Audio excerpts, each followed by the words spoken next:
can't do it the way that you're thinking about it. Ask yourself how, and then wait for an answer.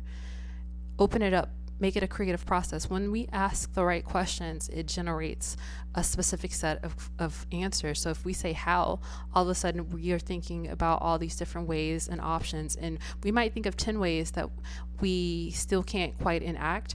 But the idea that there are 10 options before us mentally frees us in a way that we will not experience when we are simply saying what we can and can't do. Because now there's options. And for most of us, that's what we want. Most of us don't really care about money. We care about options. We care about choices. But it's like, and we live in these little boxed in worlds where you go from point A, you go to point B, and you expect this. And so everything is very narrow in the brain.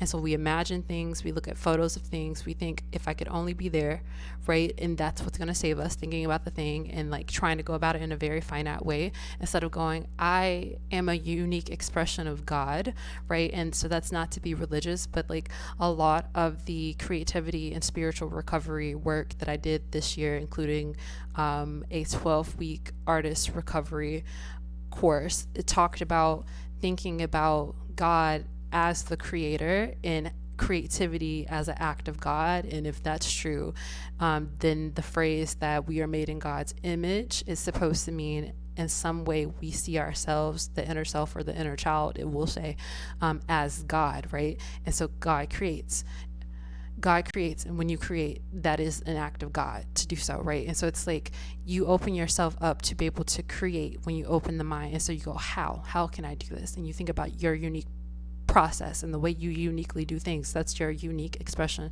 of yourself as God, right? Because how I speak, even how I speak, we can say the same words, but they're going to sound different because the way that they echo in my or resonate in my body and my vocal cord shape and length and everything else affects how it sounds like, and it's unique, a unique imprint, like a fingerprint, right? And so everything you do is unique. You're not supposed to copy things point. You're frustrated because you're trying to copy what everybody else is doing.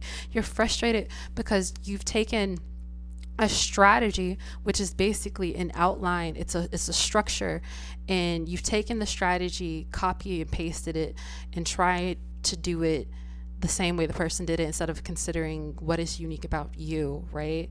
Like